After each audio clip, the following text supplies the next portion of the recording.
ये बेटी है, आइए। ये बेटी है, इनका ग्रुप डी में हो गया। ये माता जी, आइए सर, आइए। ये पिताजी हैं इसके। तो देखो ये बेटा दोनों लड़कियां पढ़ी, तालियां बजाने के लिए।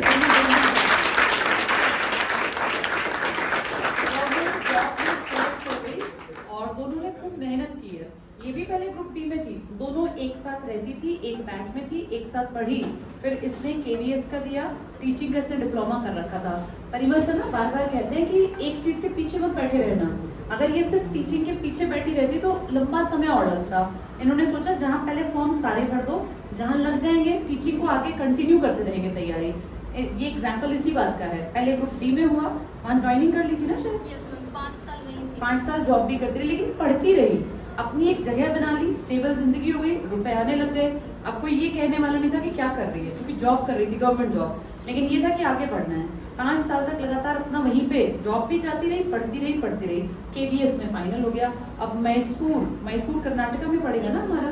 कर्नाटक में बेटा एक शहर है मैसूर, वहाँ पे ये पोस्टेड है। केंद्रीय विद्यालय में टीचर लग गई। सैलरी एकदम से बहुत बढ़ गई। ग्रुप डी में कितनी थी?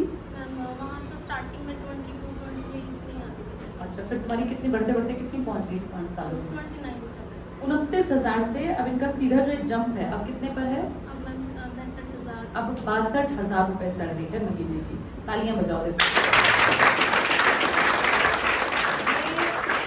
ये एग्जाम्पल है, तुम्हें सैलरी इसलिए बता रही हूँ बेटा। इसने पहले अपनी एक जगह पक्की की।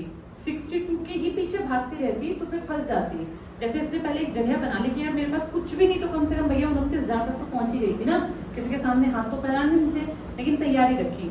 इन्हीं के फ्रेंड है ये इनका फाइनल सिलेक्शन हो गया। लेकिन वो लिस्ट जो अभी हरियाणा की टीजीटी की, किस सब्जेक्ट में हुआ बेटा?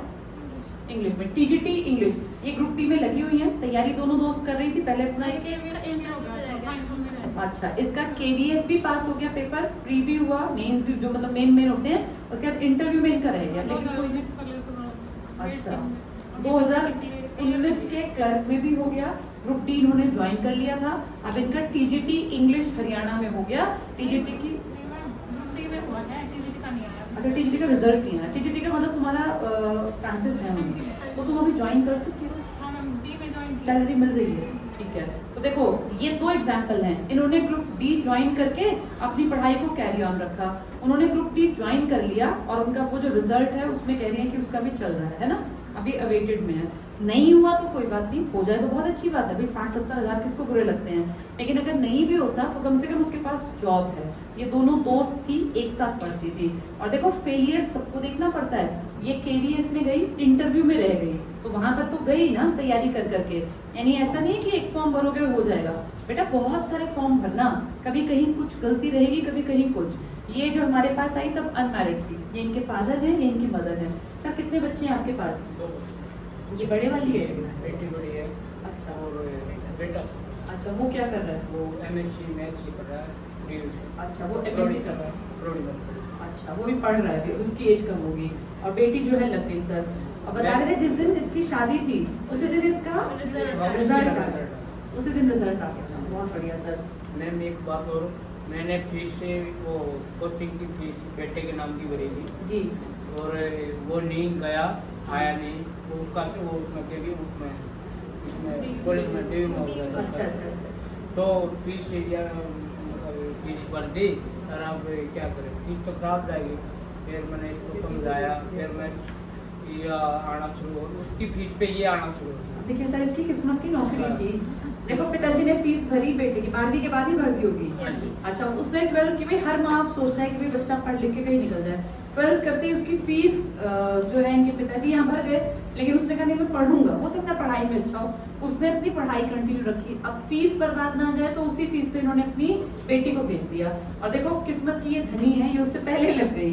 एक बात और कहना चाहूँ मैं सबको लोगों कि इस बच्ची ने भी फिर थोड़ी मेहनत ज़्यादा करी। सुबह 7 बजे आती थी। मैं दिल्ली यूनिवर्सिटी में नौकरी करता था, मेंटेनेंस डिपार्टमेंट में। अरे सुबह जब मैं आता था, मेरे को 9 बजे की अटेंडेंस थी वहाँ पे, तो मैं 8 बजे यहाँ छोड़ देता था उसको, बेटी को, वो कॉलेज में। कॉलेज के बाद या 1:30 बजे कॉलेज खत्म होता तो फिर यहाँ पर अच्छा, शाम की तो ये 7 साढ़े 7 बजे फिर मैं यहीं से लेकर इसको जाता था। देखो कितना संघर्ष किया इनके पिताजी ने भी, सुबह डेली लाना और ले जाना, फिर और बच्ची ने भी कि भाई पहले कॉलेज भी किया, फिर शाम की शिफ्ट में पढ़ाई भी की। फिर इसका सिलेक्शन ग्रुप डी में हो गया था।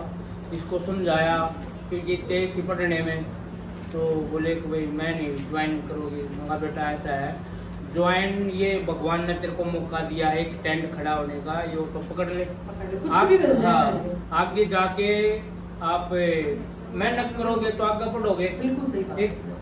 एक स्टेप तो मिल गया आपको। यूं तो हो गया ना कि भाई मैं पैसे कमाने लग गई। जैसे बेटा कुछ भी मिल जाए ना, पहले सरकारी ये ठप्पा लग जाए ना कि आप सरकारी नौकरी, चाहे छोटी है, आगे बढ़ने के चांस बढ़ जाते हैं। पंचकुला में इसको ज्वाइनिंग हो गया तो इसको थोड़ा पढ़ने वाले बच्चे को थोड़ा महसूस हुआ कि भाई मेरे को और बड़ी पोस्ट पर लगना चाहिए था। फिर ये और ज़्यादा मेहनत करने लगी, तो इन्होंने रेगुलर तो नहीं कर पाई ये कोचिंग यहाँ ICS की, तो इन्होंने ऐप लिया।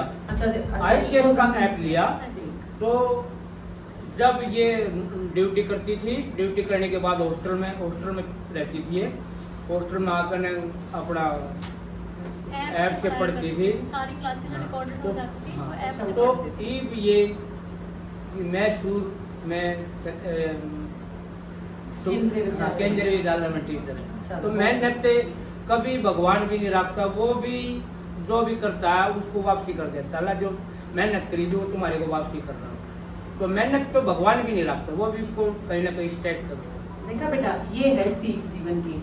अब देखो भाई की फीस पे ये पढ़ने आई, इसने सोचा भी नहीं होगा कभी कि चलो इस तरह से पिताजी, इसके नाम की तो फीस भी नहीं थी, लेकिन इसकी किस्मत में था, ईश्वर चाहता था कि ये यहाँ तक पहुंचे।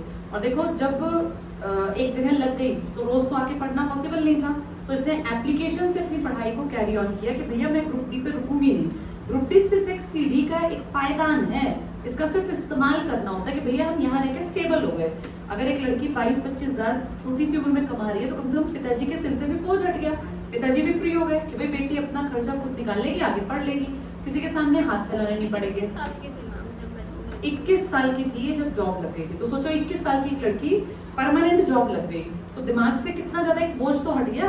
आगे जाके देखो वो अब कितनी एज है बेटा, अब 26 साल की है, 26 साल में अब ये 62,000 रुपए कमाती है, और ये लगातार बढ़ेंगे। कुछ दिनों में बताएगी कि मेरे 75 हो गए, 80 हो गए, लगातार बढ़ने हैं।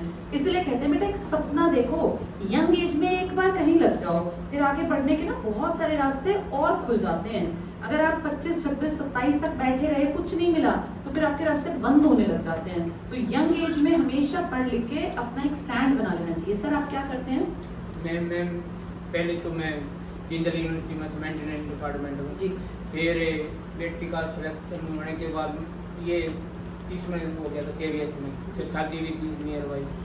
तो ये बच्चे बोले पापा आप टेक्निकल हो और आप नौकरी छोड़ दो। इन्होंने मेरे को, दोनों बच्चों ने मिलकर, एक मम्मी ने भी फिर मेरे को वहाँ से रिजाइन करवा दिया। अब मैं मिशन चौक पे मेरी शॉप है, अब शॉप कर रहे हैं। ऑनलाइन काम है मेरा, प्रिंटिंग लाइन।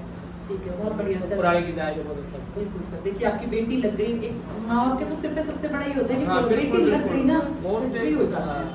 एक बेटी स्टैंड होना बहुत खुशी की बात हो है, और ये गर्व की बात है। और बेटा तो होता ही होता है, फिर बेटी होना भी बहुत एक गर्व की बात है। बेटियां सर एक्चुअली दूसरे घर जाते हैं तो आपके दिमाग में से ये डर, ये टेंशन कि भाई कल को कुछ भी भगवान ना करे पूछ लिए तो बच्चे के पास एक स्टैंड। बिल्कुल बिल्कुल। में कोई टेंशन नहीं, जी बेटी कामयाब होगी, मैंने क्या देना है, क्या आपके आपको हर त्योहार पे 5-10 हजार रुपए भिजवाने हैं, वो टेंशन खत्म। अब ये इतना कमाती है कि 62,000 रुपए सब महीने में, साल में इसके कितने पड़ जाएंगे आप देख लो। तो ये लाखों रुपए कमाएगी, अपना जो मन करेगा वो गहना पहन सकती है, जो मन करेगा वो कपड़े ले सकती है, किसी के भरोसे नहीं है। बहुत बड़ा बात है। चलो जोरदार ताली।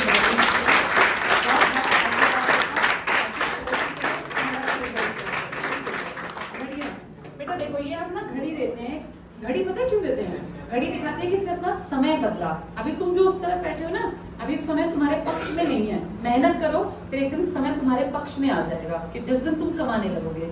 ये लो बेटा, आइए सर आप भी साथ आ जाइए। तो देखो माँ बाप जो हैं उनको भी कितनी खुशी होती है।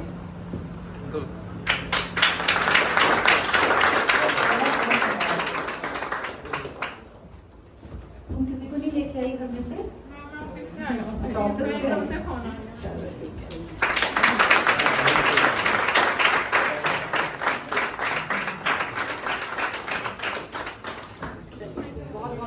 ओके मैम ठीक है सर, बड़ा अच्छा लगा आपको आए।